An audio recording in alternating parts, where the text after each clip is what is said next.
Hello, Chaim. Thank you for finding the time to be interviewed before you leave for the Kimberley Process Plenary in Washington. The industry is coming under increasing pressure by the State Department and by jewellery associations, mostly in America, for having a more complete chain of custody system. They want consumers to know where the diamonds they are buying are sourced from, or more precisely, not sourced from. How do you feel about this? Do you think it's feasible or even desirable? That's quite a question. We have to look at it from a number of different angles. First of all, anything or everything that adds transparency to the diamond pipeline is something that we welcome. We must welcome, we should encourage. Whether there is pressure on the retailers or by the consumers to know exactly from which mine a polished diamond originates, I have doubts about. I don't think that there is such pressure. But that doesn't stop us from thinking what can be done to give maximum clarity if it is required. But we first have to say at the outset that this is and remains a business of trust. When you have a New York dealer that sends a stone for $480,000 to someone in Texas just to have a look at it and decide if he wants it, yes or no. He does so because he trusts that man in Texas. If you buy an apartment for $100,000, you need lawyers and God knows notaries and paperwork and contracts. The diamond industry is still based on trust. And that is very much and very often forgotten. So if the jeweler in New York believes that he can trust the man in Texas and that he sends $480,000 worth of diamonds without anything else but has his name, knows him, knows of him, knows who he is, and the other way around, then you can see how much trust is still there. Now, a retailer in America, if he has a trusted supplier, should have and should be very much assured that this supplier is not going to jeopardize the business by selling something which is not proper. So let's put this thing first in the right perspective. Whether it technically can be done on certain stones, when you talk about very large stones, it is probably easier. On the billion plus little stones of 1-pointers, 2-pointers, 3-pointers, which is the bulk of the volume that you have in jewelry today. And if we look at the number of stones, I would say that if we look at carats, and some 95, not just carats, but on stones, over 92 to 95% of all the stones are below 7-pointers. So it is very small, with a very low diamond content, and much more labor content, etc. To trace those through the system is virtually impossible.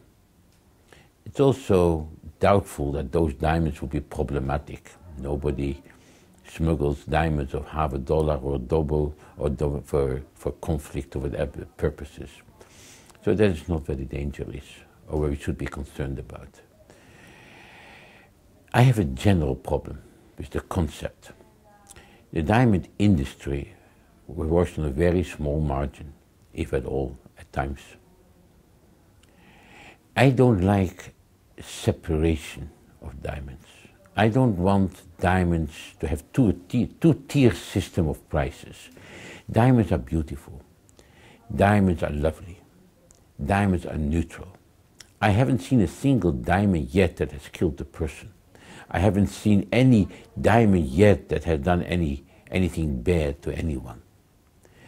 If there are bad people, we have to deal with bad people or bad companies. But we should not have a system or encourage what I call segregation of diamonds. Good diamonds, bad diamonds, lovely diamonds, less lovely diamonds. And that accounts for all the systems that come with it. There have been ideas to divide Kimberley system in tier 1 of compliant countries and another tier for super compliant countries. There is really no such a thing. And not only that, most of the 60% of the diamonds by value still come from Africa. A lot of it comes from alluvial countries, Sierra Leone, Angola, Zimbabwe, Congo, African Empire, even a lot of alluvials in South Africa, Namibia. A lot of those countries need help. A lot of those countries, in a lot of those countries, the workers in the diamond mines need to have improved conditions, need to have greater income, need to have greater security, etc. When you're going to separate good diamonds from bad diamonds, then it's those countries that will be hurt most.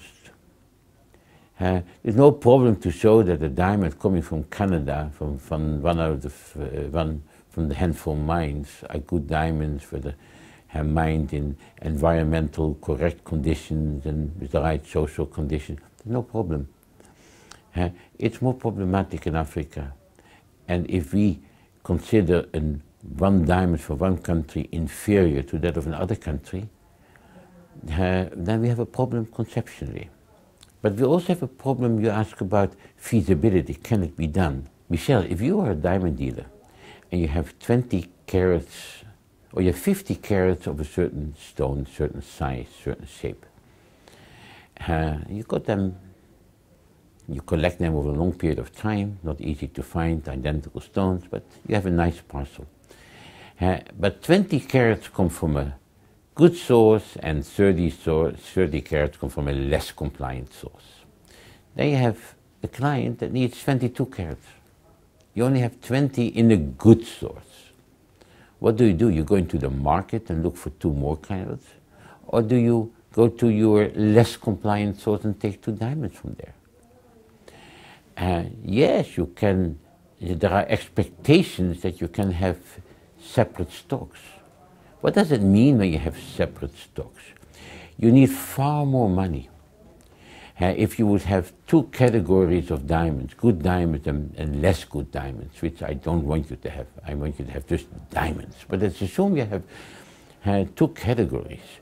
You need bookkeeping, you need tracking, you need inventories, you need huge inventories in both categories. You need more standard inventory, and everybody in the pipeline needs it.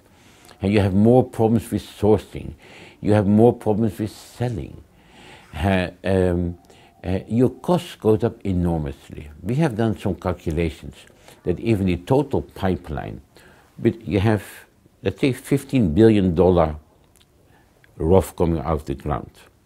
That translates into $22 billion in polished, that later on becomes 70 billion in diamond jewelry with gold and other things.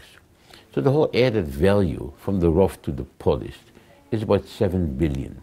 In the 7 billion, you have at least a million workers around the world in diamond cutting and polishing and a lot of others.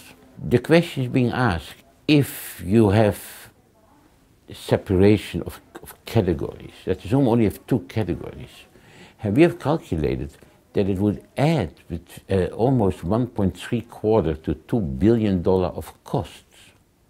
Who's going to pay that?